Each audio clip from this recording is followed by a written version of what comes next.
This show is brought to you by Automotive Seminars. If you're looking to stay up on the cutting edge diagnostic strategies and techniques, this is the place. You've got live 4-hour seminars that are put online that you can join in, ask questions, interact with the instructors with some of the best of the best. They've got Keith Perkins and John Thornton putting on classes like network diagnostics, mechanical engine testing, advanced electrical testing, and GDI diagnostics, and a ton more.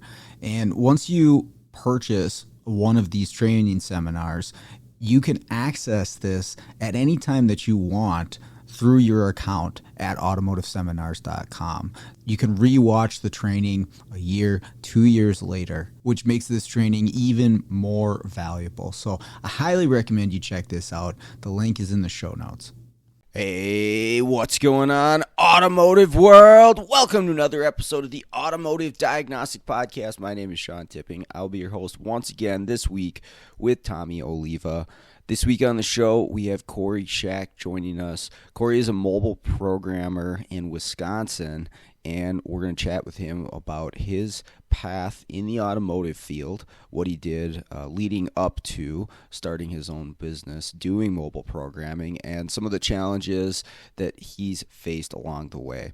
So this is a great chat and great to meet Cory. I had not previously met him. He's friends with Tommy, but he's a great guy. I think you'll enjoy this interview. That out of the way, let's jump in. Okay.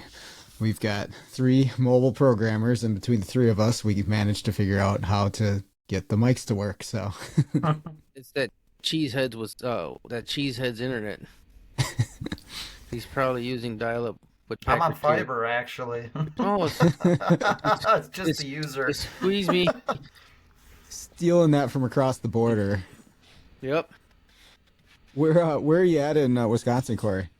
I'm about 25 minutes north of Madison, the capital, so I'm pretty close, a little bit northwest, but yeah, it's about 25 minutes up the highway, and there I am. Nice. So. Well, yeah, it's about halfway between me and Tommy, just about. Oh, okay. Maybe a little bit more closer to Tommy, but no, like the Dells would be halfway between me and you. Okay. Well, so I'm about 35 minutes from the Dells, so I'm not far. Well, no, because you're like an hour north of the Twin Cities, right, Sean? Yeah, 30 minutes or 30 so. minutes? Oh, then yeah, because it's like 6 hours to the Twin Cities for me. Mm. Like Mall of America is 6 hours to the T from my house, and the Dells is about 3 hours. So that's a halfway. Yeah, so yeah, good halfway point. All right. Well, the Midwest is well represented. So. Oh, indeed. Except enough of those East Coast guys. I've had enough of them. I don't consider you guys the Midwest, though, man. You guys are Canadians. What do you know about that? They're about to be the 51st state anyways, so it's not going to matter. Welcome home. That's where you belong. Just kidding. Maybe. So, this is, how do you pronounce your name, dude? Because I keep saying it like Love Shack, like shacking up. Yeah, no, you got it right there, just without the intro, unless, that floats your boat. Interesting. So, Cory Schack is a mobile programmer from some podunk town in Wisconsin, which the last 20 minutes of that ride seems like an eternity to me. And we met not too long ago, and his story is fairly interesting, and we have him here today to hopefully he can shed some light on his journey in this automotive industry of ours, and to see where he thinks he's going to end up. And how did you get started in the industry, Cory? So I went to the Madison Area Technical College after high school. Actually, graduated high school early, and I was going to go into the trades for welding. And my high school kind of had a good program to where if you graduated early, they would pay for part of your, your forward education and that stuff. But I got into it and just decided that I wanted a skill that I could take home with me, and welding really wasn't fitting that bill. I grew up in the construction trades. My dad was a rough framer, and I had worked with him since I was on payroll when I was 14, but I was doing stuff when I was 12, 13 with him. Hmm. So I just wanted something that would prove valuable at home outside of work. So then I ended up getting into the automotive technician program, and yeah, from there the rest is history. So I've just been in the automotive field ever since. So what you're saying is you should have just stuck to welding. Well, yeah, it would have been a lot less investment, or construction. I probably would have owned a construction company by this point, but um, yeah, I mean, it's got its perks, it's got its drawbacks. I miss some things about construction that I didn't really see. I mean, I was at a pretty entry level at that point working with my dad, but just a lot of the stuff that you see going on in the automotive industry wasn't exactly the same. It seemed a lot simpler than what's going on right now. But I'm sure the deeper you get into the construction trade, I'm sure they deal with the same kind of turnover and quality concerns and customer expectations that we deal with in the automotive trade. So, Were you independent for the shops that you worked at or dealership or what? yeah, so I started out working for a Goodyear store, and then within 10 months, I kind of realized that I was at the ceiling with that as far as work that they would take in. So I had found an independent shop to go work for, and it didn't turn out too well. So I ended up going back to the same Goodyear stores. They offered me a good position. By that point, I believe I was master certified at that point, which I learned a lot at the independent side of the shop, but it was just a lot of politics and some unethical, illegal stuff going on. So it was just time to cut bait and move on. So I went back down there, and then after that, I kind of within like 6 months, I remembered why I left in the first place. I was at that cap again.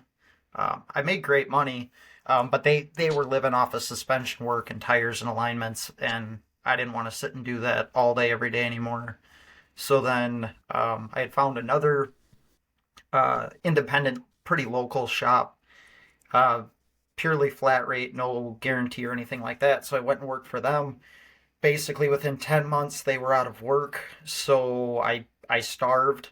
So I decided it was time to cut bait there and find something a little bit more steady, hopefully a little more profitable, and ended up going to a Firestone for I don't know. I think it was like a year and a half, almost 2 years. Had an opportunity present itself with a large mobile company based out of the Midwest. So I ended up running with them for a little bit, and things just didn't work out. I was having some personal issues at the time and some health issues that was preventing me from driving as much as I was. So I stepped back from that, and ended up getting a position at a Christian Brothers, and I was there for 2.5, almost 3 years, and ended up getting to the point by the time I had left there, I was doing all the electrical work, the diagnostics, the programming, and then work was just getting dispatched down the line. And then I really started running into some problematic health issues, so I stepped back from that position.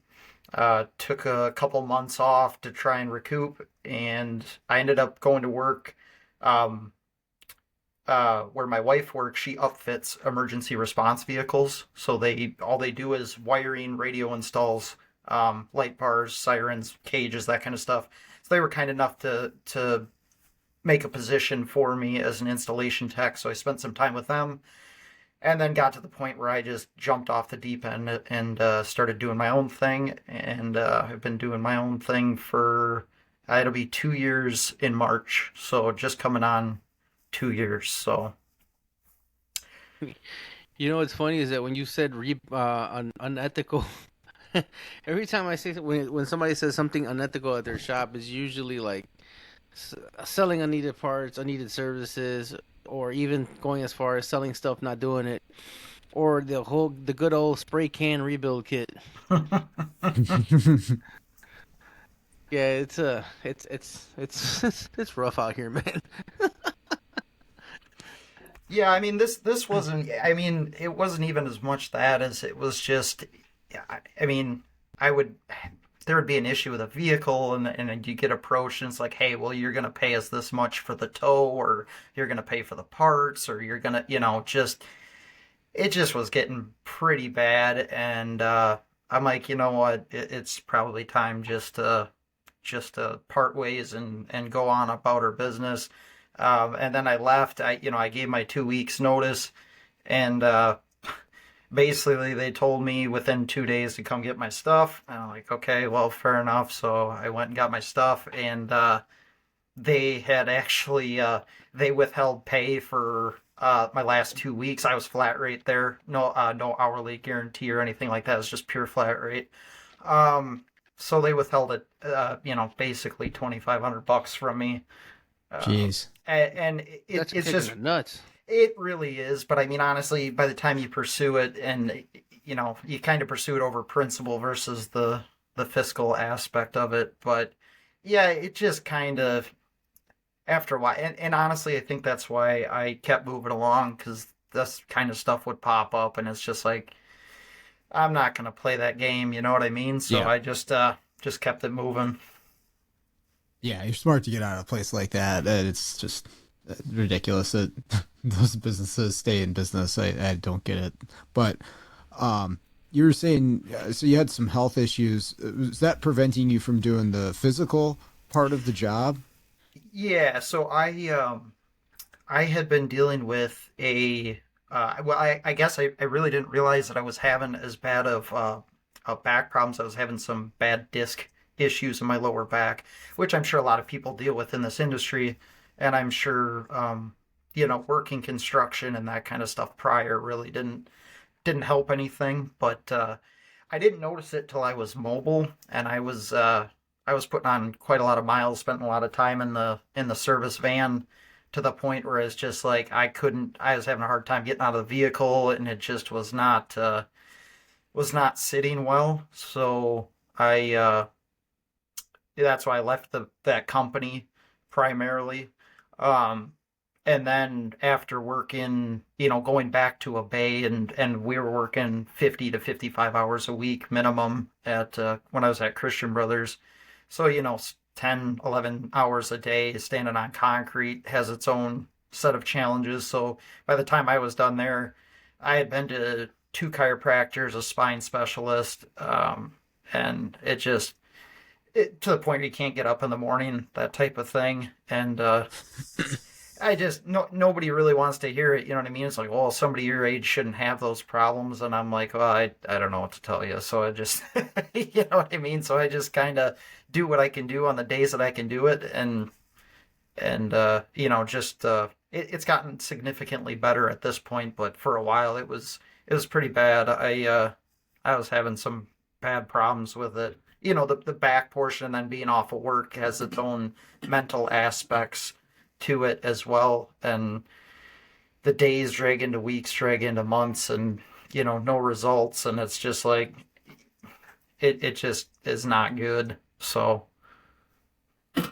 Yeah, that's tough, especially in the industry we're in, where we need our bodies to do what we're doing. I mean, obviously, different being uh programming diag, but even still, like just getting stuff in and out of the van and getting crouching down under dashes and stuff like that. Yeah, and back stuff's the worst because like, yeah, you can't do anything So without the at that pain. point, like Yeah, you can't function, and then the pain, you can't concentrate. And then I'm pretty fortunate for being a fat ass. I don't have any back issues at all.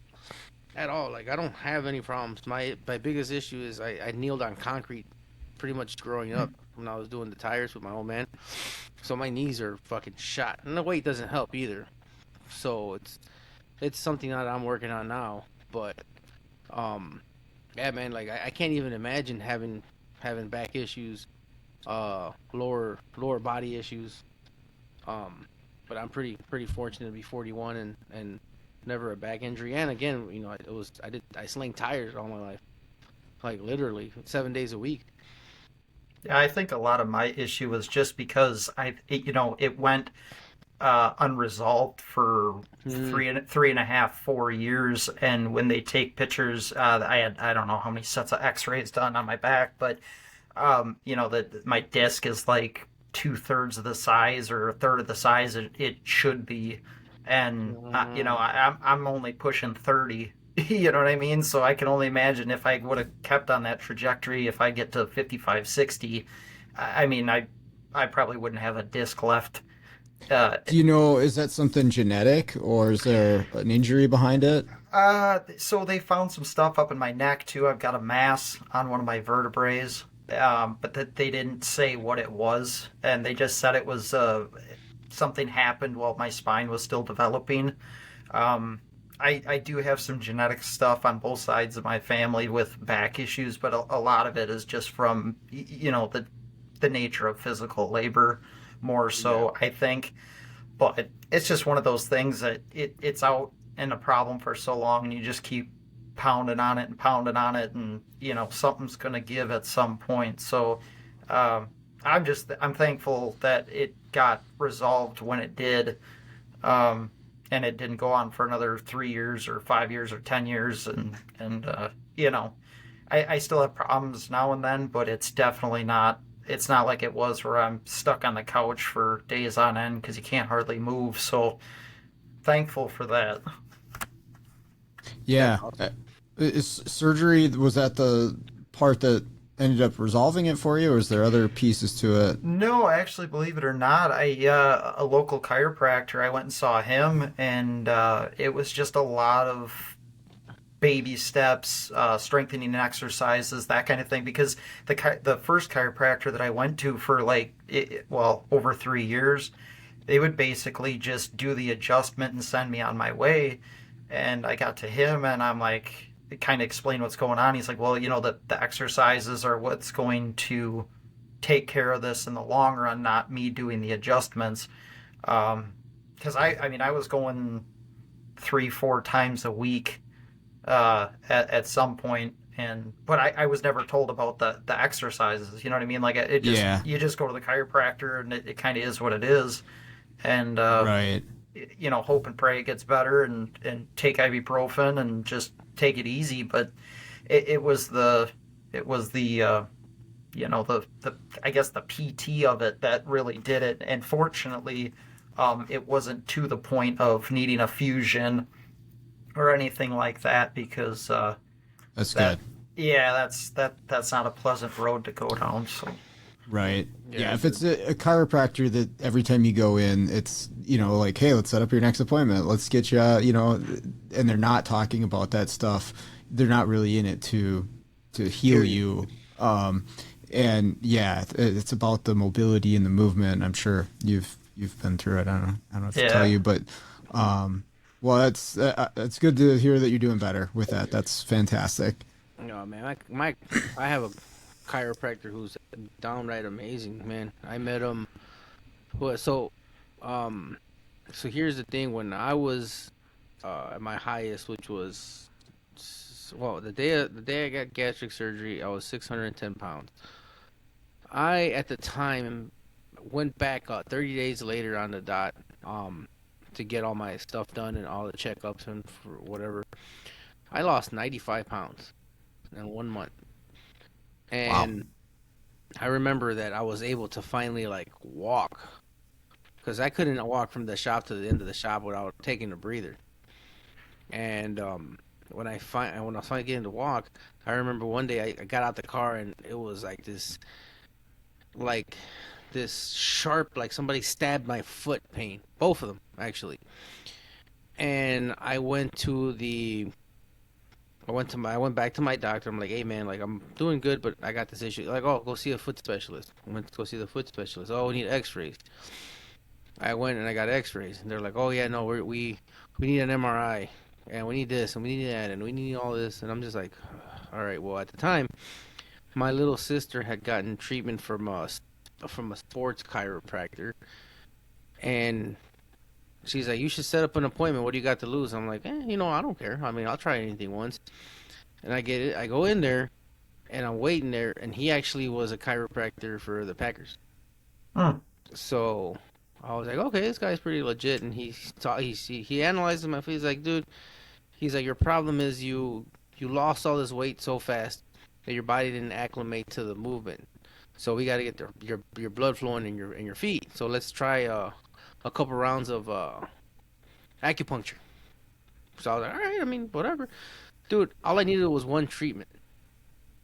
Like literally, like as soon as I got out the bed, I knew immediately I was different. And then I walked out of the office with no issues at all, man.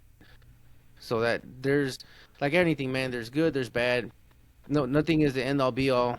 Your medical journey is your own, but one thing that I learned over the last 4 or 5 years to do your own research and advocate for yourself. That's the biggest thing I can tell anybody. Just something's wrong, but advocate for yourself and don't. If you don't not happy with what somebody's telling you, you don't have to take their advice, man. You can go. How many times do our customers go get second opinions because they don't believe something or they don't want to believe Right. something? I had a vehicle towed to not towed him. I'm sorry. So there's a TikTok star in our industry, and he has a follower, and that follower asked him, "Hey, who does he recommend to look at his vehicle?" And he's not super close to me, but he's super far. And through the word of mouth, he got to my shop, and Ford actually sold him 8 coils, 8 spark plugs, 8 injectors for a misfire and a random misfire. And I'm like, all right, cool. I'm like, he's like, why didn't you do the engine? Like, I ask questions, right? I don't care. I'm like, why didn't you do the engine? He's like, dude, because it doesn't misfire all the time. He's like, I'm not a mechanic, but I would assume that if it's mechanical, then it would be misfiring all the time. I'm just like, oh, okay, well, that's interesting. I agree. Like, but let me do some testing. And, we did some testing, and I was running back and forth because I was really busy. And, um, dude, the injector driver was staying on too long at times. But really Okay. weird because this is like a Spanish oak design. So, um, I've never seen that with them. They usually like the pre-driver fails or like they'll stay on and they're on until the coil explodes. But no, it was just staying on, and I would suspect it was just causing detonation inside the combustion chamber, and so I had a computer. I know I had to order a computer, grabbed it, slapped it in, and that's all she wrote. Just need an engine computer.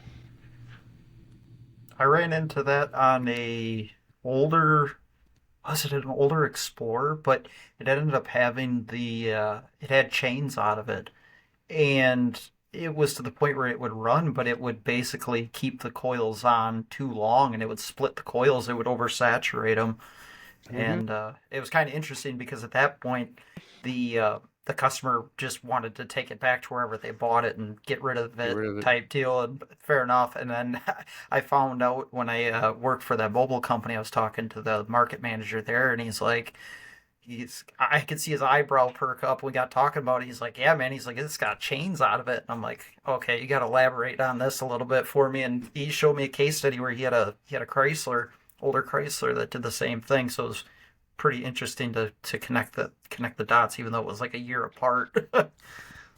And the I'm sorry. The weird part about my case was the the gentleman asked me. He's like, why didn't the dealer fix this? And what do you tell him? Right? Yeah. Like I don't want to be like what is our industry known for? For bashing everybody else. I could have said because they're idiots and they don't know what they're doing. Right? But I'm not gonna lie either.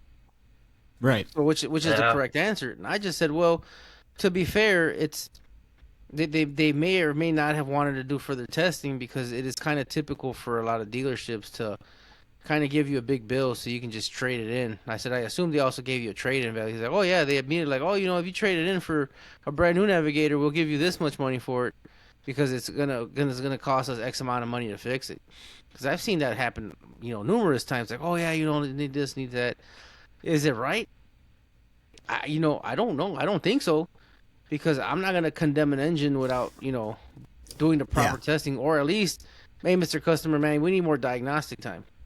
Or we need Right. this, we need that. But I mean, at that point, you chuck 8 coils, 8 injectors, 8 plugs at it. So it's like you owe it to the customer at least, Yeah, you're But married to that thing. Like, at the very least, say, hey, we don't know what's wrong. Here's your money for your parts back. Sorry. dude, I Uh, don't that part I find extremely unethical, right? Like mm-hmm. I would never. And even so, right? Like the customer called me for an update because I did drag a little bit, and I'm like, listen, man, I go, I have a suspicion the PCM is bad. I can't really prove it at this point. I ordered one. Oh, how much is that going to cost me? I'm like, well, it's not going to cost you anything. I go, it's still under my diagnostic time. I go, I'm gonna, I got it coming. I'm gonna install it and I'm gonna program it. If it doesn't work, I keep diagnosing it. If it works, I'll call you back with a quote and with some options, and that's it. Yeah, it's almost like some people. I don't know. I'm not in 20 different markets, obviously, but it comes to a point where it's like people continue to go back to those situations, and I don't know if it's the familiarity of the song and dance to where, if they're selling me a part, then they've got something to show for what they're spending their money on versus an answer and it's correct the first time. I had a local shop owner. I was out there to do a key for him for a customer of theirs vehicle, and he had a crank no start on, I think it was a Silverado, and he proceeds to tell me that he put a starter in it, and I kind of stopped, and I'm like, well, you just said it cranked. And he's like, well, it was this brand, and I don't like this brand. I don't trust it, so I put a different one in, and it was the same thing. And I'm like, yeah, but it was cranking. I mean, it's like, I'm like standing there, and I'm not, who am I to tell him? But it's just like, Mm-hmm. I'm a little lost here. Like, I just, what do you say to that?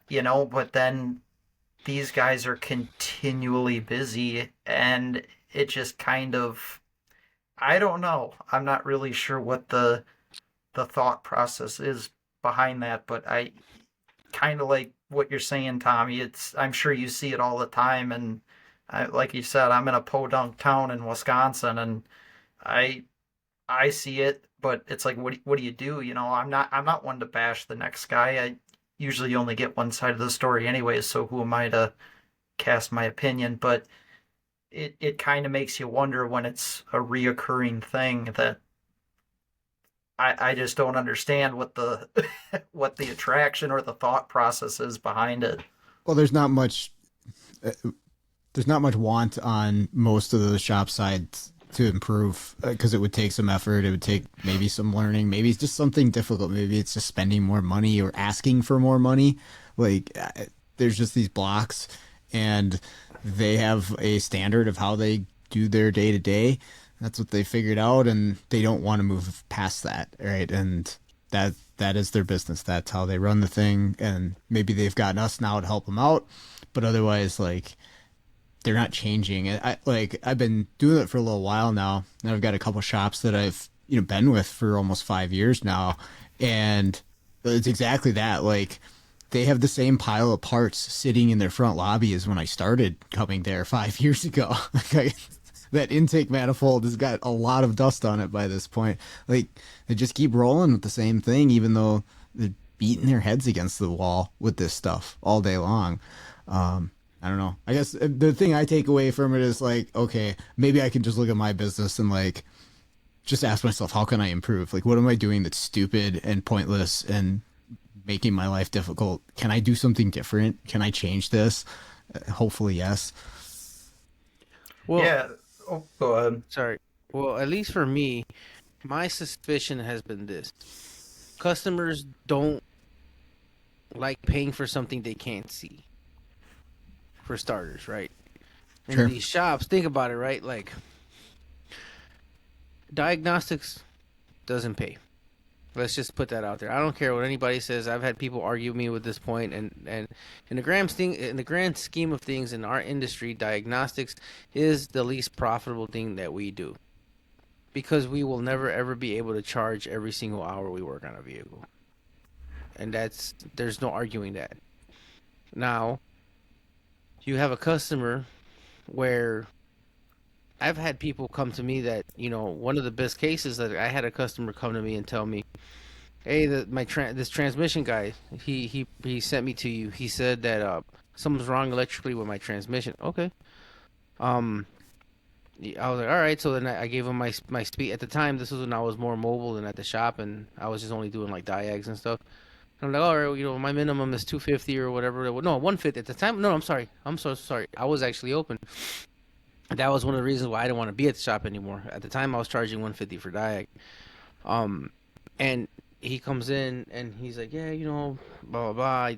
This shop put a computer in it. This shop, put a trans in it. And he told me to send it to me and blah blah blah. And I'm just like, okay, well, I mean, yeah, we could take a look at it. He's like, yeah, but I gotta be at work in 2 hours.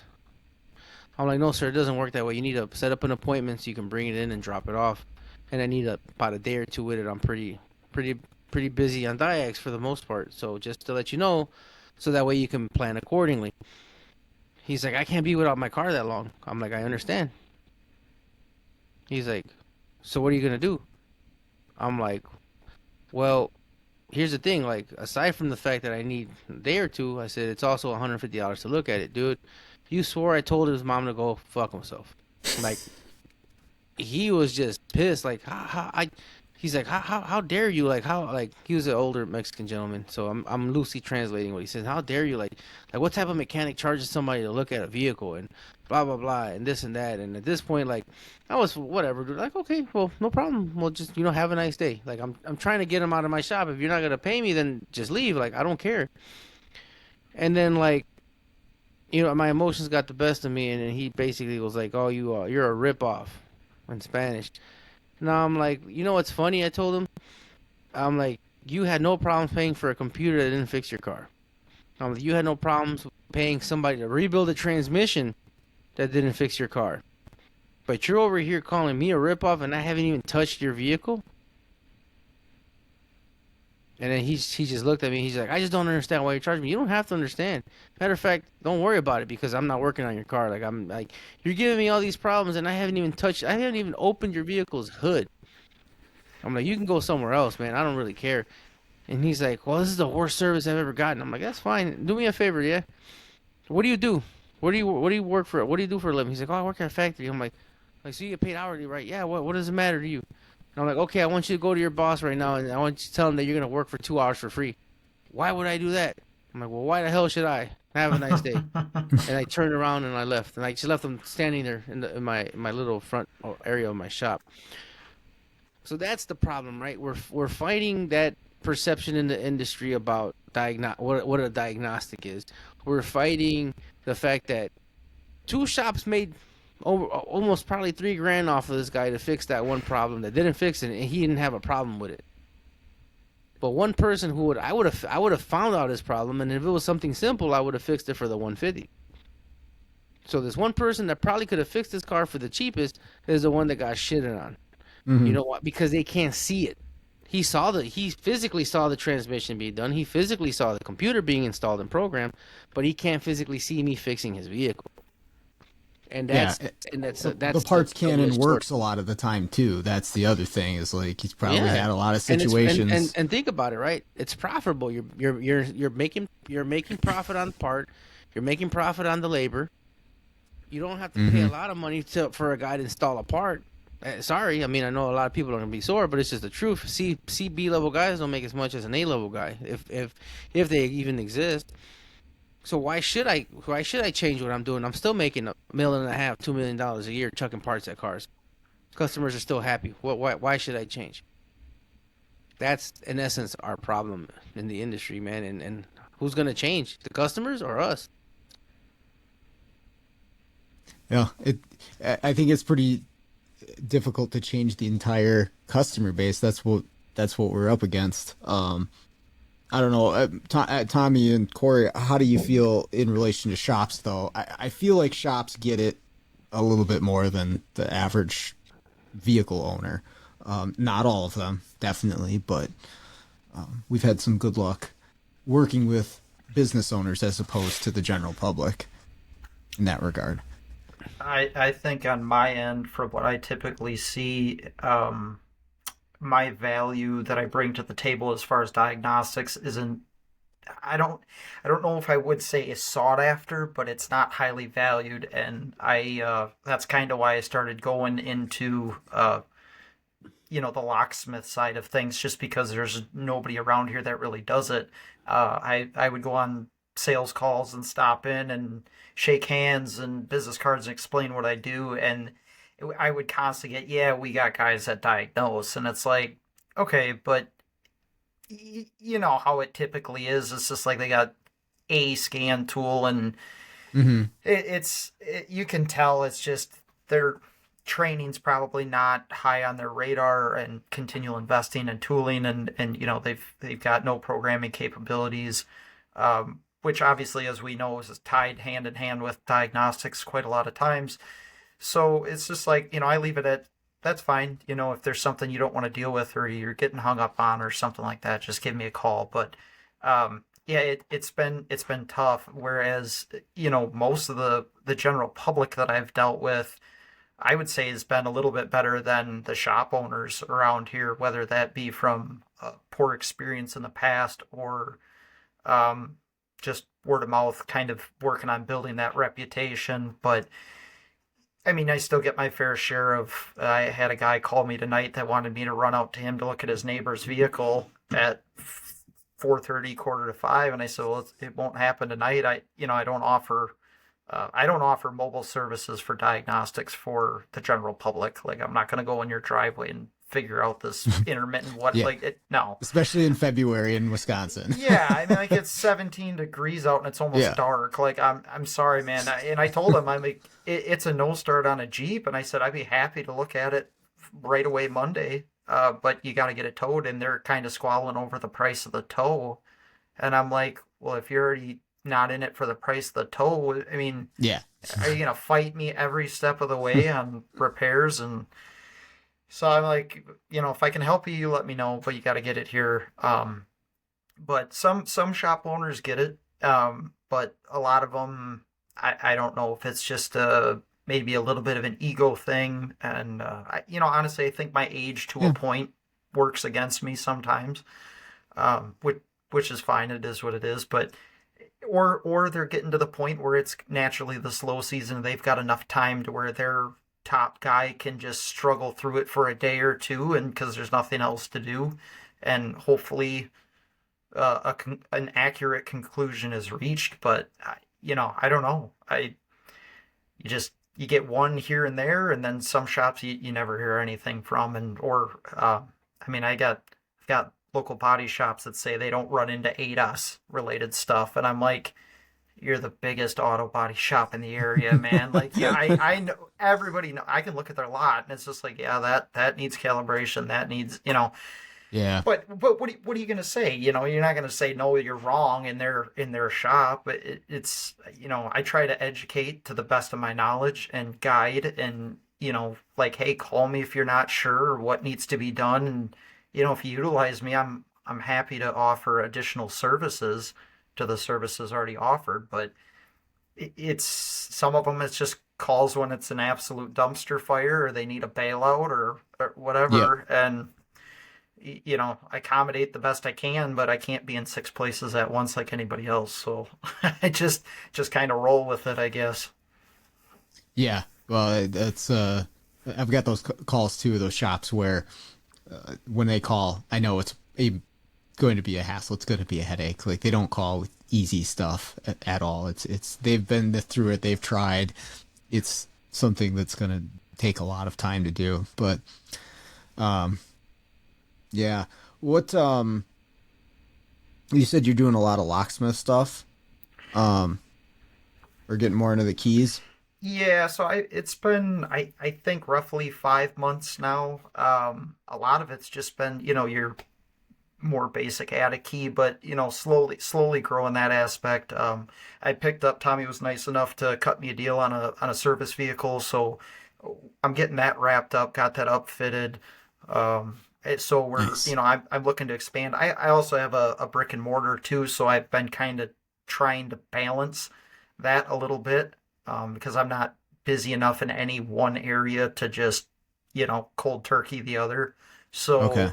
So we're just kind of taking what I can, and I'll do some general repair and stuff like that. I'm not doing any heavy line or anything like that. I just have a single bay, so I try to keep stuff flowing the best that I can. But the long term goal is just to refer those to my the good mechanical shops that I work with, and let them deal with that and their quality standards and all that, and then I'd just be the tail end support of testing, analysis, programming, keys, locksmith stuff, whatever they need that maybe they don't do in house.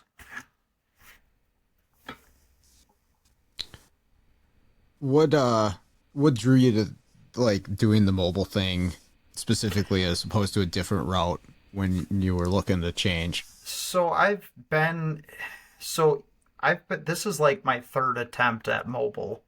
Mm. Um, Back when I was working for a shop, I would get you just same market, you kind of know service managers, general managers, stuff like that. And I tried to keep good working relationships with everybody. I'm not the one I don't purposely go out and burn bridges. So they would call here and there, and I would go do mobile stuff for that. And then I kind of thought, like, well, maybe I could do this part time. And then, like I said, the opportunity to work for the larger uh, mobile outfit that um, I was with them, and then now here again for myself. This would be the third time. The biggest thing for me is my shop location is not. I'm not directly in town. I'm kind of out in the sticks, and the town that I'm closest to is pretty heavily saturated with brick and mortars already, and there's really nobody other than a couple of larger outfits that do programming and diagnostics, and they're more geared towards the collision side, ADAS calibrations, the refrigerant, that kind of thing. Mm-hmm. Um, yeah, the more procedural stuff. They're not really set up towards. I know they do service some mechanical shops, but they're not interested in getting into parasitic draws or this, that, or the other thing. And I can understand that completely, but where does that leave the mechanical shop that may need a second set of eyes or a special skill set or whatever? So I saw a void to fill, I guess, and kind of the same thing with the keys. I've had some people ask, and I see stuff here and there that there's a need, so I just took the plunge and uh, decided to learn it, and it with the diagnostic background and electrical background, it made sense to add it to the list of services. So I mean, keys at one point was fucking great money here until Auto, and they kind of fucked it, and people started realizing how easy it was and how cheap the tooling was, and it became a race to the bottom after that. And I suspect ADAS is going to go that same direction too. Yep. agreed. That is a heavily saturated market where I am. I counted three different companies driving around while I was driving around today Dude, that they're I ADAS and have tiered. every single mobile company that you can think of that's in Chicago. Everyone, Sure. all of them are here, and then one of them that was gone came back. Huh. Yeah, no, I good riddance. I didn't do anything with it, man, and I'm not gonna try either. Well, I think the trying too, you get dealing with insurance adjusters and all that from the time that I was employed and dealing with, and I was over in Milwaukee and Kenosha and Racine a lot, and so naturally it was a lot bigger body shops than what I would see in Madison or my surrounding cities, and it's kind of like the public perception all over again. It's like they either get it or they don't, and it, you guys know how much stuff rolls out uncalibrated or not properly done, and it's just like, as one guy investing that much money into tooling for ADAS, is it worth the legwork to try and get this perception changed to, get into a few shops that I have around here to be tens of thousands in on tooling? it literally doesn't. I've stopped and talked to them and asked them what they're doing or what, if they're lacking on that front or what's going on. And they either use the couple of larger outfits that we have in the area or they're not doing anything. And I'm like, that's just too big of an investment all up front. Mm-hmm. And it's not like you can go around and advertise and not have the tooling. You know what I mean? It's not like diagnosing where it's like, man, I got a scope and a couple scan tools and we get through 80% of it. So you either Yeah. have this or you don't.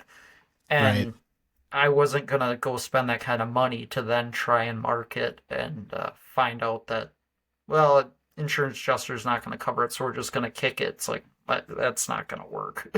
So, Yeah, I didn't have that issue because the few shops that I did end up getting for the few calibrations I did, they were definitely afraid of my tickets that I ended up having to like. So I was trying to draw a business. I'm like, look, man, if they don't pay it, you don't pay me. I'll eat it. But you have to give me a chance to fight it. And dude, I only think I had to argue with an insurance agent once, but it was because of one of those Kia Boy thefts. Like this was when at Mm. the height of it, where parts were like 4 months out, and I'm like, listen, man, I can get you parts. They're gonna be used, but this is how much money. Oh, it's cheaper new. All right, find them because they're not available, and I'm not keeping this car on my property for 4 months, dude. It's just not happening. We can get this fixed right now. What do you want to do? And yeah, they approved it. But again, like it's just the shell it's just like it's a cat and mouse game with the adjusters, right? The biggest issue that I see is the shops, not even the adjusters. It's these damn shops who are so definitely afraid of losing the little crumbs that they get from these insurance companies that they just refuse to make them. They refuse to try to get them to get paid, basically, right? Like they just no, they're not gonna pay. They're not gonna. Did you try? No, I just know. No, you don't know. Like, and I just got tired of dealing with it, man. These small body shops, bro. Man, they're so horrible. Like they were just so hard to deal with. It was worse than repair shops. So I pulled out. I was like, no, I'm just not. I'm done. I don't care anymore. Yeah, it's been slow for us. It's nice to have the equipment when you need it. Like, hey, this completes the job, or yeah, we can do that radar, but Hmm. it's definitely been a small growth sector compared to everything else we do. Gotcha. Corey, I have a question for you. yes, sir. What type of issues have you run into in your business for your area? Things that you may have done differently if you were to start over again. I think I started under the wrong um, I think I started under the wrong pretense. So when I started, I was still dealing with, a prolonged back injury, which was um, not a good foot to start off on. Um, I also started off under equipped for general repair. So for the first 6 months, I worked on a flat. I did everything on the flat. I didn't have a hoist. I wanted to see where it was going to go, and it was just stupid. I mean, I remember putting a transfer case in a vehicle on my back, and my wife came home, and I said, "I'm getting a hoist, or we're shutting up shop because I'm not doing this anymore." So I would have, I should have just got that out of the way up front. Um, Definitely done some more marketing research. Um, and I still I mean I know a lot of shops, a lot of people struggle with marketing, but it I looking back now, I should have taken some more proactive measures to just hammer out, try to get some definitive answers, and I probably could have rolled into the keys a little quicker, and not prolonged this kind of wave effect. And I'm still going through it. I get like last month was really really great. I almost hit my goal, which was good, but this month has just been it's been terrible. It's been absolutely slow. Um, a few key jobs here and there, which is great. I'm absolutely thankful for them. But if I could have done something better to maybe start off on a stronger foot and then kind of level out the waves just a little bit. I mean, you're not going to get rid of it altogether. Um, Yeah, it's always going to be, you're going to have yeah, some down weeks. We had a couple in January where it's like, oof, this is rough. Um, and then the last couple of weeks are just right back up there, and sure, yeah, it's sure. the way it goes. Yeah, and I mean, just the little bit more stuff on the building, the tooling. I mean, you can always be a little bit more prepared or done this a little different in hindsight, but I kind of started it as I don't really see another option for me in the automotive industry. So I'm either doing this or I'm gone. I got to find something else to do to make a living. And I like this industry. I like what I do. Uh, 99% of the customers around here are decent to deal with. They understand. They're just looking for help. And most of the shop owners are too. I mean, the ones that got something against you don't call anyways, so out of sight, out of mind. But um, so I guess I don't know if that was a good reason to go out on my own. I don't know if that was a strong enough you know why to push through all the shit that I've pushed through financially, health wise, stress wise. It's definitely it is not for the faint of heart, as you guys know, and you can't. It just is what it is. I mean, I really can't even give decent advice because it's just like it's one of those things where I can see why a lot of small businesses, not even just automotive, is they fail within Yeah, 2 years, 5 years, 10 years. Like it's you gotta be. And I kind of set a deadline for myself. Like if I hit this, like financially too, if I hit this point, I'm done. I'm folding up shop. I hit it, and I'm like, well, I don't really see another option here. So you either keep going, or basically everything that I spent was for pretty much nothing. Um, so I just at that point I went all in, and I'm all in ever since. And it's not well, like Tommy and I have talked. This isn't it's not glamorous. That and to tie back into like social media or to bring up that point, like there's a lot of people out there that make it seem like it's great, which in some cases it is, but they don't show the nuances or the you know where are we going to get 3 grand by next month or whatever next week tomorrow, yeah, like yeah, they don't show that. And it's a like I'm sure everybody goes through it, and it's a very real thing. Like I I just, well, for instance, I just checked. I mean, I go through 3 LP tanks worth of LP a winter, and that's typically the slowest time, and that's when, my costs are the highest.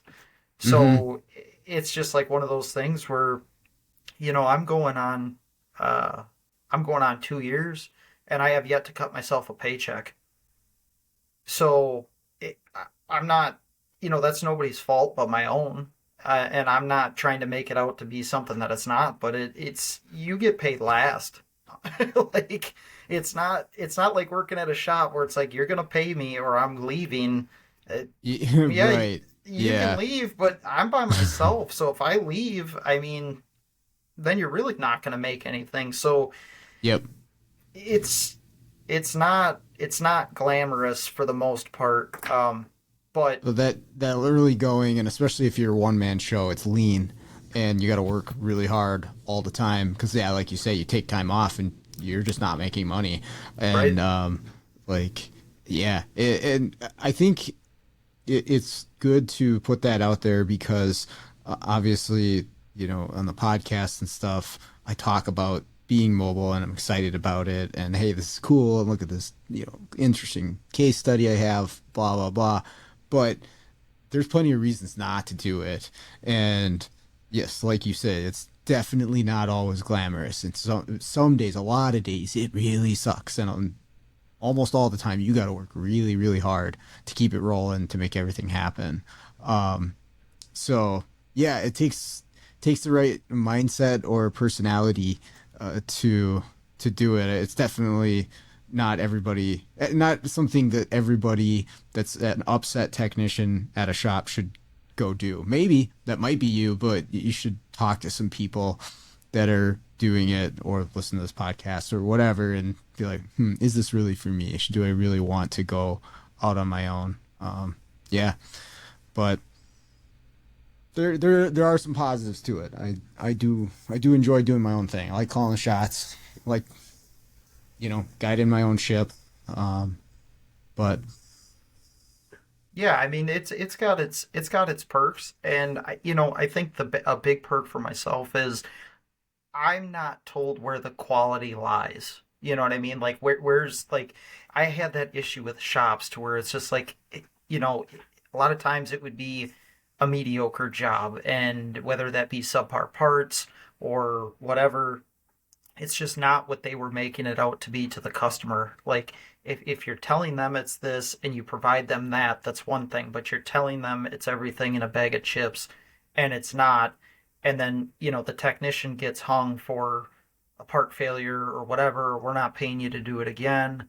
Um, which again is a whole nother topic, but to me, I just wanted to do it like if it, it's got to be right, in my mind. Like if I make a call, I stand behind the call, like you can't, well, this, that, or whatever, and try to cover your ass. Like you have to, and I think a lot of people that, um, maybe go down that avenue run into that to where, they don't have a service writer anymore, or at least, when you're mobile by yourself, you don't have a service writer to talk to the customer. You are the face, you're the company.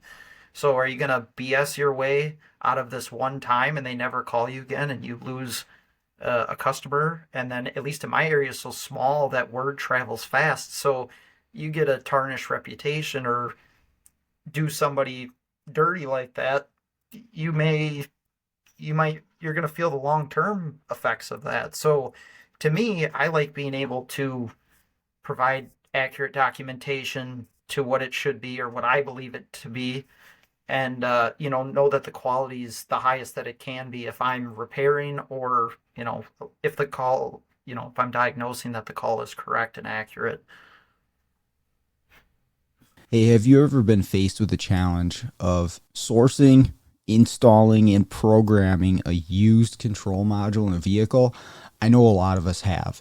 It seems to be happening more and more often today with the volume of control modules on vehicles, the cost of some new ones, or even the availability of new control modules. In some cases, used may be the only option. So what do you do here? I strongly recommend checking out SJ Auto Solutions and Tomi Oliva. Tomi offers a cloning service for used control modules to make these things plug and play for the vehicle that you're working on. In a lot of cases, he is also able to source the control modules if you're unable to locate one for the vehicle that you're working on. But once you get connected with Tomi, he's going to offer fantastic support from start to finish to make sure that that control module is going to work in your application.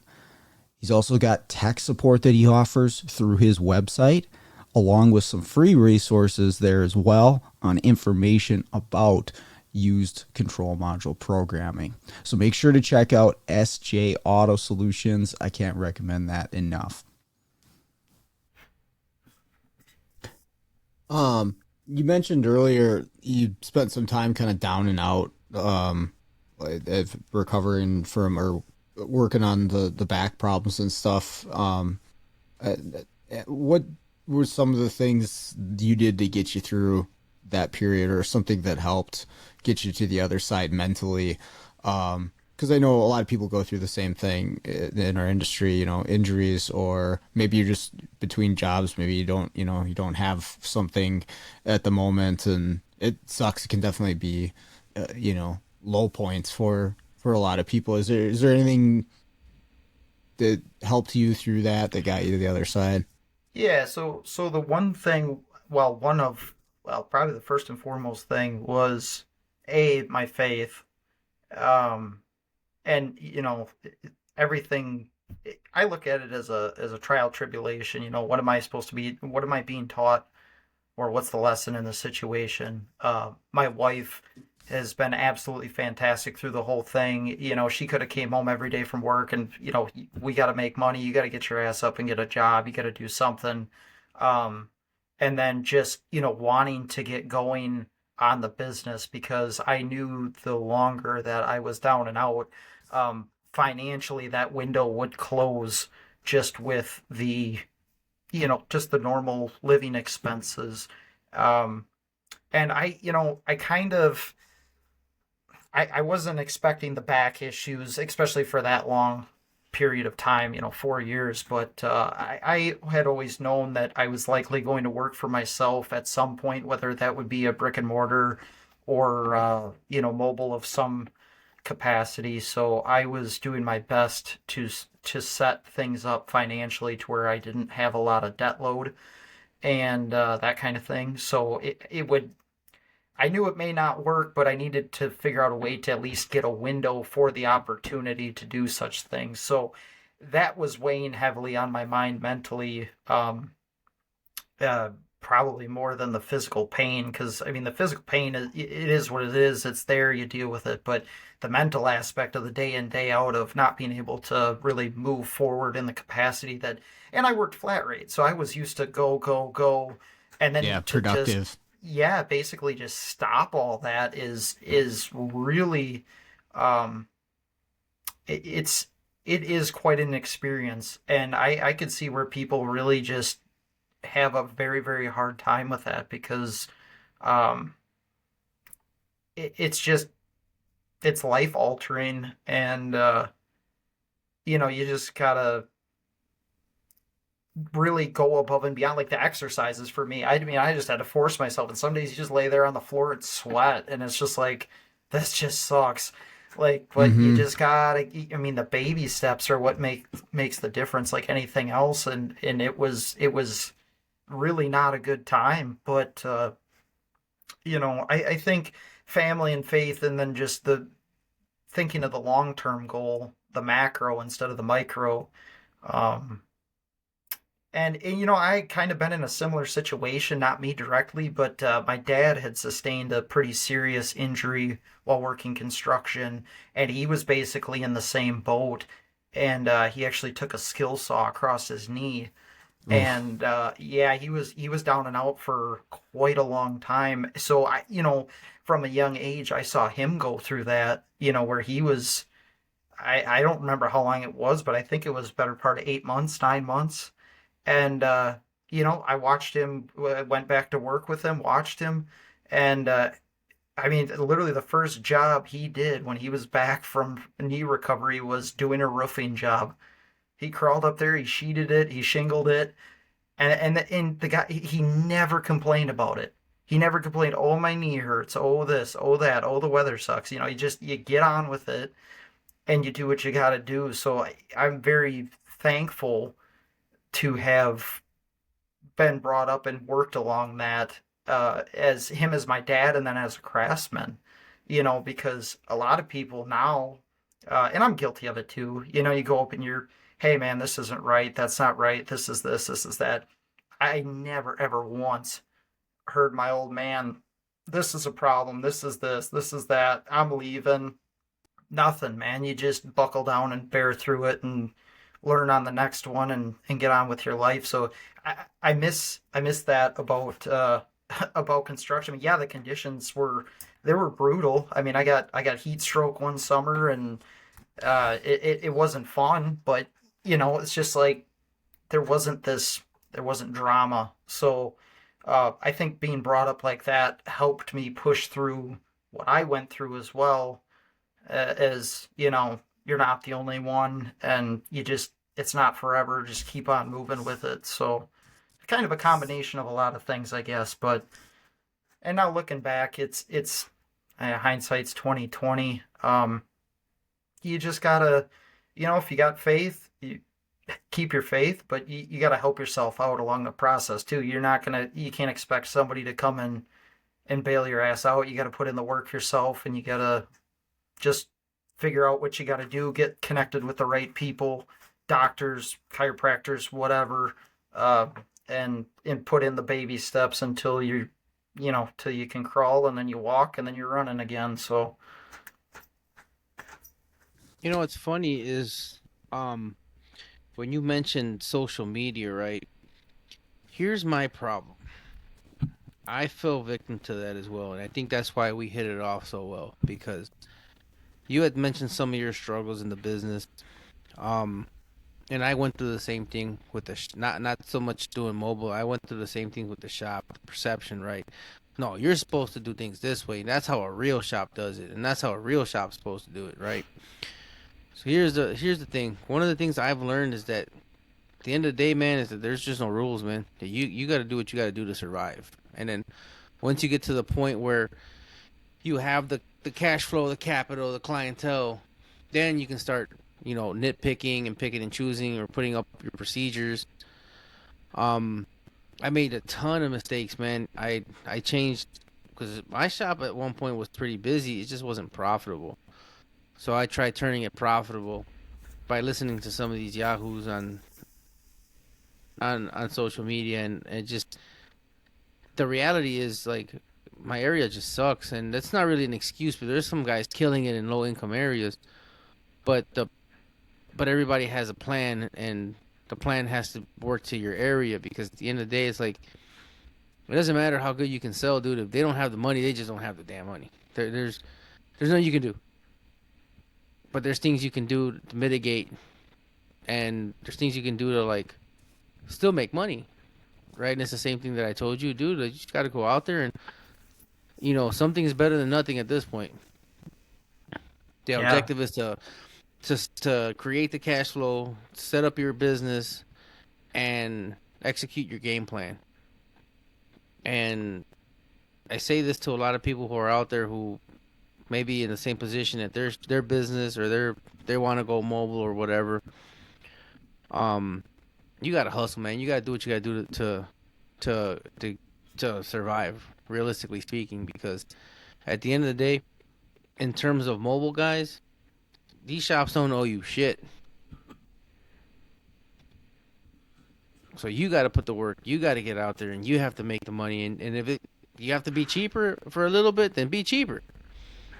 Why is everybody so stuck on a price point? Oh no, I have to do this, and I have to charge this, and I have to charge that. You don't have to do a goddamn thing. You do what you need to do to survive, Yeah, dude. yeah, and to your point to social media, that's a good point because they often portray it as black or white. And I don't know about everybody else, but I seem to always operate in the gray. Like there's never one situation that's the same. Um, doing servicing collision centers was a little bit more, I guess, procedural, but um, mechanical shops, I don't know about you guys, but I don't see a lot of the same diags that are the exact same cut and dry. You kind of you got to be fluid in how you Yeah. handle that for sure. Something new every single day. Right, Every right. single day. Yeah. And those repair diacs, man, dude. Like unless you're in a good shop with a good reputation, dude, they're just such a shit show, man. You're fighting the technicians lying to you. You're fighting the shit parts that they installed, or Yep. that they didn't install that they say they did, but the guy that supposedly installed it didn't go up, didn't show up. Like it's just a bunch of fucking nonsense, man. Like I'm here to help you. And then I don't know if you guys have run into the shops with ego. Oh, I could have fixed it, but I don't have time, so I had to call you. Like, bro, I Well, don't I care. knew it was that part. I thought Or that's what that. it Oh, was gonna that's be. well, yeah, yeah. I was going to. Well, why didn't you? Well, Okay. I wanted to be Okay. sure. Well, here's your bill. I don't give a shit. Like, why are you telling me? Like it's just like, dude, like, come on, man. This shit's getting old. And Corey, where do you see yourself with this business, man? What is your game plan? Like, what do you want to do with it? Where do you want to take it to? Or You know, I'd like to get to a point where I can eventually turn away from the general public work, to the point where I don't have to do, I'm slowly weaning myself off of mechanical work. Um, but I think the long term would be to set up a clientele base with local repair facilities, and then give them the back end support that helps maybe boost the confidence in their repairs, and maybe helps drive them to do a better job, set the quality bar a little higher, and that way it's not so much a competition, which I know is probably wishful thinking, but I people are pretty surprised when I turn away like a timing chain job or whatever. I said, I've got a great mechanical specialist that I work with. I'd be happy to refer you to him. He'll take care of it. And kind of more of a one hand washes the other versus you're Mm-hmm. just here to make $100 and, I don't trust you and this and that. And it just, there's so many problems out there and so much work to be had that it's, I can do mechanical just fine, but I can't be everything to everybody.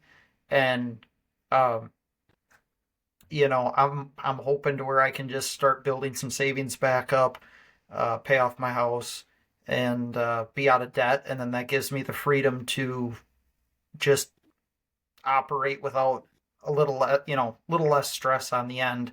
And as far as the long term goes, I don't know, man. We'll see how the market goes and what the market maybe will dictate some. Maybe keys won't last forever. Maybe keys will take off for quite a while, and I'll just focus more on the locksmith side of things.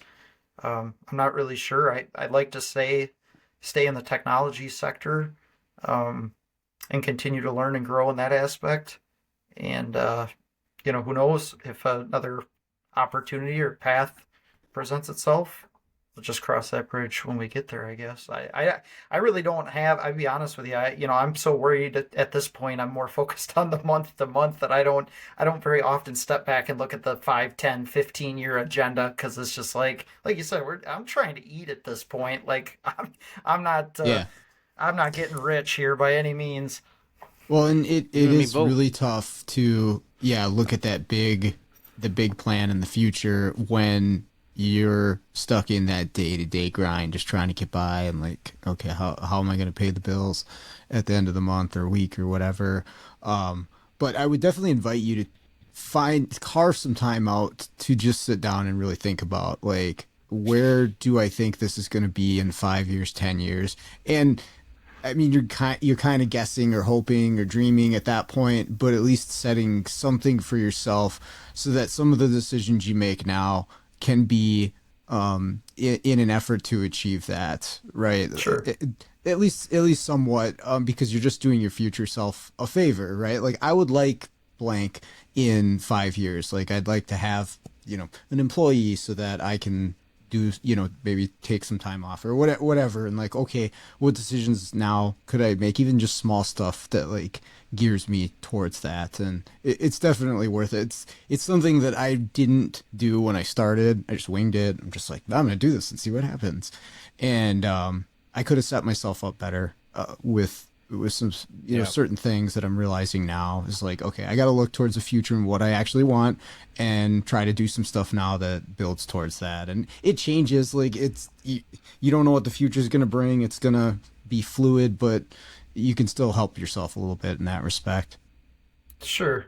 And I Yeah, mean, man. I've always kind of that. Well, and see, that's why the tooling and the training. I mean, like I said, I don't know exactly what the 10-year goal is, but the the gearing up and the tooling and the training. I'm just trying to set distance between myself and the mechanical shops because I'm Hmm. hoping by the time that they realize like, oh man, we're really running into a lot of stuff that they can't fix or they're paying tow bills to go to the dealer, but then even when they take it to the dealer, that's kind of a whole nother discussion point. But I'm hoping to already have circumvented that gap and be able to be that service provider.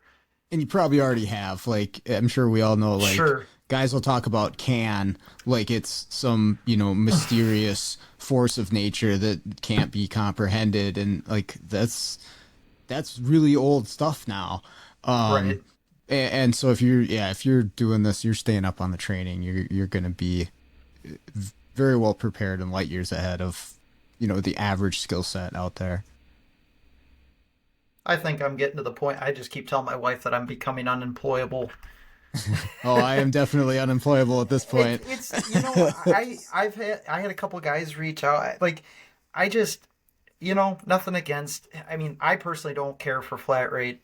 Just in the nature of the work that we all deal in, it just is an unnecessary uh structuring of it. You know, I understand the purpose behind it, and I worked it for almost my whole career, but it seems like the shops around here, when you talk hourly, they just look at it as like you're being kind of lazy, like you can't produce, so you're just gonna leech off the business and off the guys that are knocking out transmissions and heavy lines. So I think a lot of that, it just it just fortifies. I mean, I just keep going through this struggle bus, but it's just like, man, at least I don't have to have those conversations anymore with these potential employers or employers that they don't understand. They haven't worked the pay scale, and they don't have necessarily a technical background, so you wouldn't expect them to know. But to just blatantly, nope, this is the way it is, take it or leave it. But then everybody's screaming for tech, so I'm like, I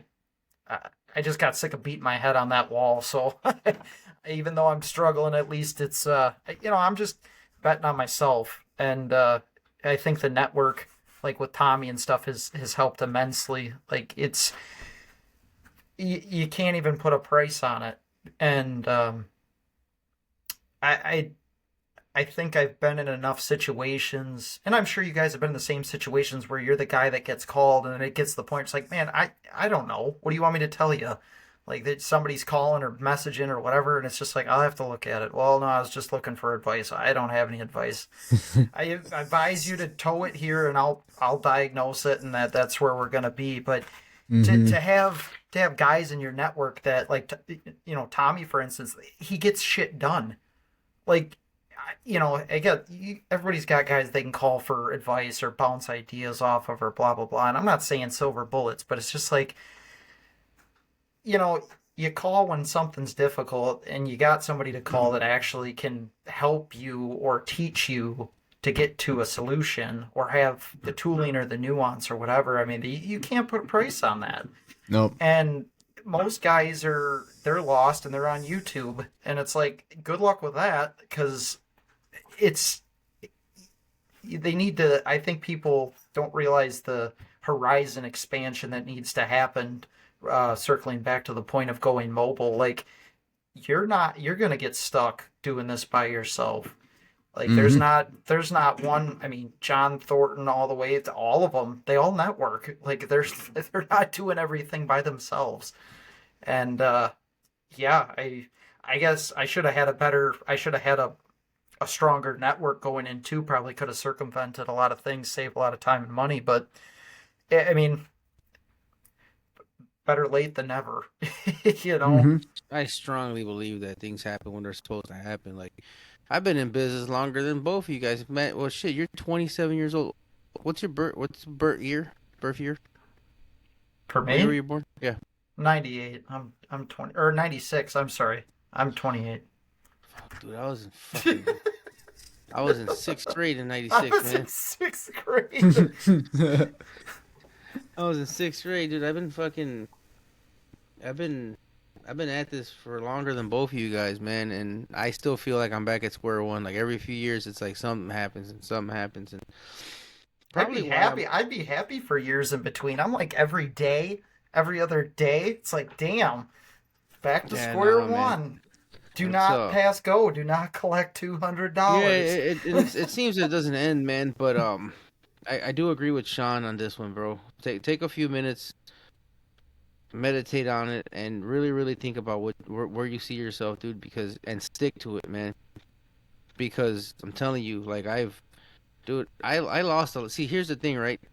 My problem was because, and it's not an excuse, but because all the time I lost being like obese, dude, I could have. Because I've been programming since 2012 when it was cheap. I mean, SPS was $900. YTech was $900 or 950, and you can share it with like 40 different people if you wanted. Um, dude, Ford. I mean, Ford's been Ford forever. So dude, like programming was cheap. Um, I got into keys. I just never did anything with it. So every single opportunity I had to grow and make money, um, it just went by the side. And then by the time I figured out the whole shop situation, I feel like that's gotten behind me too, because now property in Chicago is so expensive that I really can't grow. and my shop isn't really suited for growth. Like I feel like if I continue this path in the next year or so, dude, I'm setting myself up for failure. So again, that's why it's critical to, like, if you think you're gonna go down this path, then start figuring out how you're gonna get to that path. If you think you want to do retail work, then throw yourself at that and just do that. There's no rights or wrongs, dude. As long as you follow your, even if it ends up costing you in the long run, but as long as you came up with a plan and stick to it, dude, you're not gonna regret it. You're gonna regret the things you didn't plan for. Yeah, yeah, that makes sense. And you can only chase so many things too, or you only can be really good at so many things. So And you got to that's dial into, okay, I that's where want I'm to at, be man. the specialist in this area. My nephew's pretty much on the road for me in the mornings. He takes care of my further out mobile gigs. I'll do some of the small stuff around me, but I'm 100% invested in the shop right now, man. Dude, I was changing tires yesterday, man. I was like, the disrespect, dude. I hate this shit. I walked into a shop after I did, and then I had to go program a BMW because I forgot to give my ICOM to my nephew. So, you know what, man, I'll just go knock it out. He's like, "Where the hell were you at today?" I'm like, "What are you talking about?" And I looked at myself. I'm like, "Oh my god, I look like a fucking pig. I look like a fucking pig trying to go program a 19 fucking um X3." The I was white like, dude, interior. I was just like, "Oh my god, Did dude, I that don't one need miss tires too? I don't miss this shit at all, man. Like dude, I got rid of my tire equipment years ago too, and I'm just like, dude, if I ever do another tire, dude, I'm gonna hang myself. And here I am, busting tires again. But I'm grateful for the opportunity, man. I'm gonna give this raggedy ass shop one more shot. I think Sean's been through every single phase of my career with this fucking shop. Yep. But there's no rights or wrongs, dude. That's what I'm trying to tell you, man. You're gonna be the future, and unfortunately, man, you're not gonna have much of it. So make sure you choose your path correctly, dude, because it's this, not to get too political, man, but these corporations are coming in, and they're coming in hot, man. So it's making it really really hard for us little guys to remain competitive, man. Mm-hmm. So Yeah, you're I mean, you're I've even got some of the local shops just asking, "Oh, we're thinking about, should we get into keys and that sort of thing?" It's like, I had a guy call me the other day. I've done a few key jobs for him. That was the guy with the starter. hmm Uh, and he's like, "Oh, is it something we could program?" And I'm like, I mean, I don't know. Can you? Like, I can't answer that question. Like, it's the same price. If you want to program them, I'll cut them for you and verify that all that's good and you're not stealing cars. But I'm like, it's the same price if I register the keys or if you register the keys. So I don't know. It seems like some want to kind of dabble, but I think, I think the technology is circumventing that faster than, it's, you Yeah. gotta, Good luck. shit or get off the pot 10 years ago to be kind of relevance today. Yep. I literally can't imagine from starting from scratch today. And I just decided, hey, I want to get into technology. Like, holy Yeah, good crap. luck, dude. Yeah, like that's nuts. I mean, somebody's gonna do it and kudos to them, but Yeah. holy shit. Wild amount of stuff to try to Yeah. learn and grasp. Yeah. Well, and it's not so I get a sprinkle of newer stuff around here, but I mean, I'm still working on wiring for snowplows and it's it's you get good at the basics, but it's not all ADAS calibrations and new stuff and wiring No. in pigtails and away you go. That's not the gig. So I don't know. Yeah, I think long term I'm just better off being back in support and trying to narrow that gap as time goes on. But it just gotta financially make sense and not not sink the whole ship in the process. So Yeah, you'll figure it out. That's the thing. You got a skill set. To market yourself correctly, and don't don't be afraid to charge what you're worth. That's a mistake I made plenty. It's a lot harder to go up in price um, than just starting where you need to be. I'm not saying overcharge like Tommy said. Like nobody can dictate what your area is going to pay for, but um, like being really cheap just to get in, a job. Yeah, that doesn't work out because It's you're when you end up dropping them like flies anyway, dude. That doesn't work out. I'm just saying, be flexible, but never a doormat. Yeah. yeah, yeah.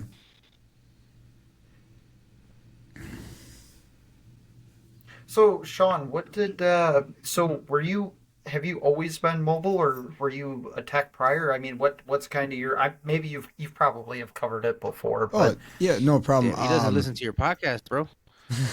sorry about Yeah, it. I talk about myself every episode. No, I was. I would too. What the hell? I look like talking about somebody else on my podcast. The fuck? I was independent for most of my career as a tech, Firestone for a big portion of it. And then I went to the local tech school to teach for 5 years. When I left Firestone, and then I started the mobile thing in the summers, and then that just took off. And it was at a point where I was working 2 full-time jobs. I'm like, I can't do this because I would go do mobile after I was teaching, and it was ridiculous. And so I was like, I got to pick one, and here I am. So I rolled the dice on, like you say, betting on yourself. That's really what I did. And so far, so good. It's not all rainbows and sunshine, but I'm glad I made the decision I did.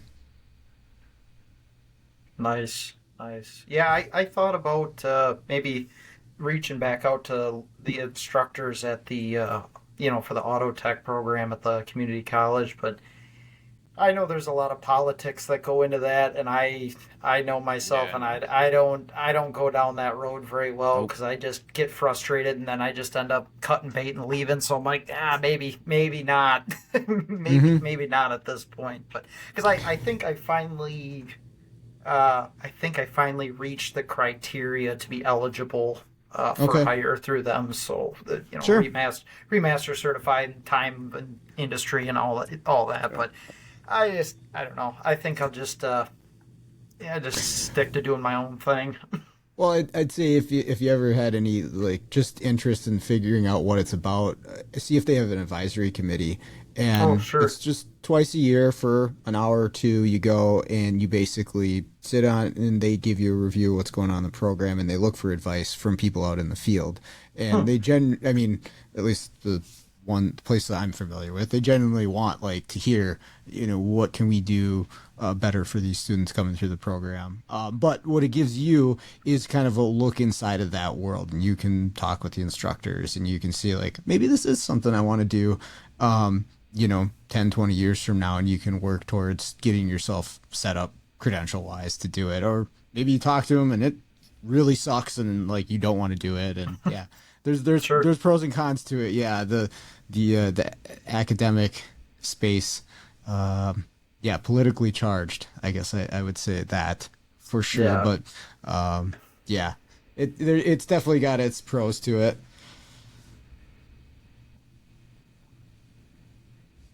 Yeah. Health Fair enough. insurance, health insurance paying for yourself, that really fucking sucks. Yeah. Having a Yeah. state job was pretty nice in that regard. Yeah, but yeah, I don't know. Like ours is, like I said, I've heard from some of the instructors. I haven't talked to any of them here now for a number of years, but they had alluded to it's pretty. You got to walk the line pretty closely and watch what's going on to. And then Yeah. now looking back for when I went through the course, honestly, I would have circumvented a lot of the gen ed classes that I had to take and pay for and yada yada yada. I mean, I would have cherry picked what I needed out of it, and you don't get the diploma or the technical certificate. So be it, man. Like nobody's ever asked me about it, and No. I'm not saying it doesn't have validity. Like I get it, but when you look at it from a political standpoint, it's like yeah, they're trying to they're moving you through the course. They're making. I get what's going on, so I probably would have saved myself a couple bucks, but Yeah. No shop owners ever cared if you No, no, you passed your English class or whatever like no. general class that you had to have. No one cares. Like, can you Right. fix a car? Do you have Eh, your own tools? r- Okay. I right. don't Yeah, care. You got an you F in got a that class. pulse. You got a pulse, and you show up. Yeah, yeah. You're good. You're good. Okay. Yep. Yep. Yeah, it's I don't know. And like I said, I just as the technology goes, I can imagine that some of these tech schools curriculums are behind the times if instructors aren't in, active in the Yeah. field, I guess. Like I know when I went, we were still learning about I mean, there's some primitive stuff that when I got into the field, I'm like, man, I don't really see any of this, like Mm-hmm. not that it's not good to know about, it is, but you only got so much time, and you try to get a solid foundation underneath you, and uh, I think a lot of these guys don't have the foundation, and they're kind of tossed to the wolves, or bad shop practices or whatever, and it's just like kind of like the blind leading the blind in a sense, but I'm sure that's in a lot of other industries Oh other yeah. than the automotive. I got an interesting story for you guys if you care to hear it, and I kind of tied it to the automotive industry. Um, so my uncle had gone in for he had to get a kidney removed. He had a cancerous tumor on his kidney, so they Yeah. just decided to take the whole kidney. Well, he's had health issues for quite a long time, so he's been on blood thinners for a long time, so he's real susceptible to bleeding.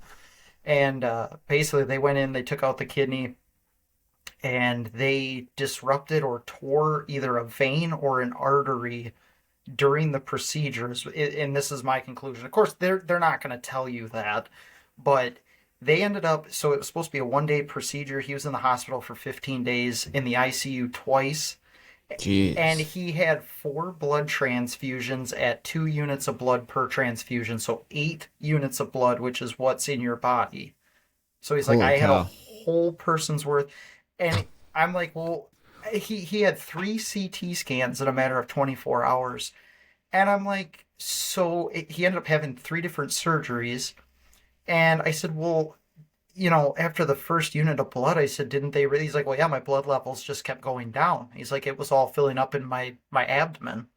I was bleeding internally, and I'm like, okay, but logically thinking, compared to the automotive field, like, dude, if you're Where not did it bleeding, go? yeah, I'm like, if you're not bleeding externally, where the fuck? There's only so many places it can go. And I said, you The weren't bleeding coolant's not out. leaking on the ground. It's got to be Yeah, going man. somewhere. Like, I'm like, so I'm like, what happened? He's like, well, after, I'm like, what? They were just gonna keep giving you blood until they ran out of fucking blood, or you died, or what? I'm like, seriously, And then they ended up doing a CT scan with a UV contrast dye, and they found where it was leaking out into his abdomen. So then they had to go up through an artery and basically block off the artery to get it to Wow. stop bleeding. And I'm like, dude, the doctor never. He's like, it had to go to. It literally ended up having to go to a different department for them to finally say, hey, this is what needs to be done. We can't let this go on anymore like this.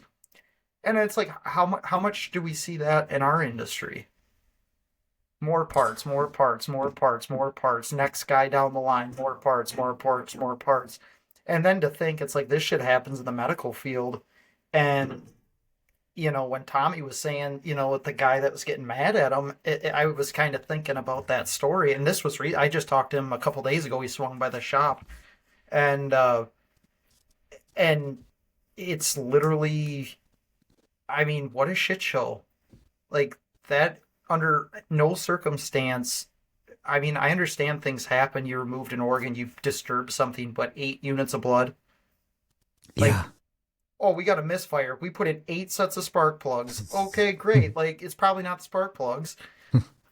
Probably got that on the second set, third set. Like, come on, man. Like, and that they let it go, and then I mean, they had to open him up 2 more times, strip blood clots out of him, clean out his abdomen Yikes. because there was so much pressure and blood. Like, I, Gosh. I'm like, I literally sat there and shook my head. I was pissed. Yeah. I'm like, but I guess the difference between the medical field and the automotive field and is, the malpractice insurance, the insurance blockade, the people not knowing the difference. You know what I mean? Like, what are you gonna do? And he's like, well, that's kind of where I'm at. He's like, what am I gonna do about it? There's really nothing. What are you gonna do? Like you're breathing, you're not dead. I mean, you're pretty jacked up, but you're not dead. And it just, to me, that shouldn't happen. I mean, No. it's for what, it was 4 or 5 days before they finally went in for the other surgery to fix it. They just kept pumping blood into him. I'm like, That's does absolutely nobody wild. think? Yeah, does nobody Huh. think logically here at all? Like, you're not bleeding externally, so where the hell could it have gone? I just, dude, it's just, and that's kind of scary when you think about it in the medical field. Like, it sucks Yeah. for vehicles and costs people a lot of money, but on a Let's buy good, another car. yeah, on a good bad day, you're not killing anybody, But That's that, fucking it's just wild. like, what, are they just gonna let you fucking suffocate internally because of that much blood or what? Let me know it- where that hospital is so I never go there. Yeah, right. Well, and the thing is, like, now he's got to go in for another open heart surgery too. Oof. So Wow. this was supposed to be the small quick procedure to get done, and now he's got that, and he's just sitting there shaking his head. He's like, "What the fuck?" And I'm like, "Yeah, I hear you, man." Like, he's like, "That was supposed to be the easy one." And I'm like, "Huh? I wouldn't use that surgeon again. I'll tell you that much." Yep. And I asked him, I'm like, "Well, was ASAP. this?" I asked him because I'm like, "Well, was this a specialist or was this just a?" He's like, "Oh, their business card just said MD," and I'm like, "Oh, kind of reminds me of tire shops doing diagnostics and fling it till it sticks, and there you go." I hate to. I'm not bashing anybody, but man, you gotta just. How do you not stop and figure out a way to correct a fault that was induced instead of just this wild goose chase and just end up making things a lot of times worse. Like, Yeah. Yeah, you'd hope thered be some checks and balances and in something. that world. I don't know anything about it, but geez. Yeah, me neither. But him say, I'm like, that seems pretty messed up to me, and I don't know. Wow. I'm gonna go take some vitamins and drink a glass of water. Yeah, Right. right. Yeah, no shit. I'm gonna go hit the gym tomorrow. Yeah.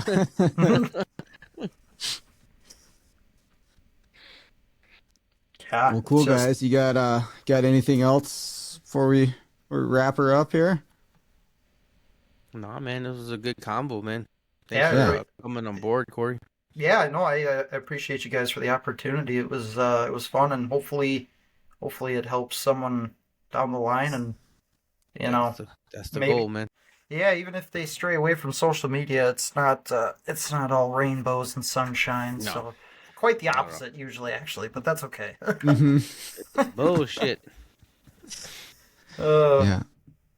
All right. All right, that is going to do it for today's episode. Another big thank you to Corey for joining us, spending the time with us. Really appreciate it. Also, really appreciate everybody out there listening to the show and all the feedback that we get. Always appreciate that. If you have any suggestions for the show, things you'd like us to cover, or people you'd like us to talk to, shoot me a message either through the email you'll find in the show notes or on Facebook Messenger. But with that all out of the way, let's get out there, start fixing the world one car at a time.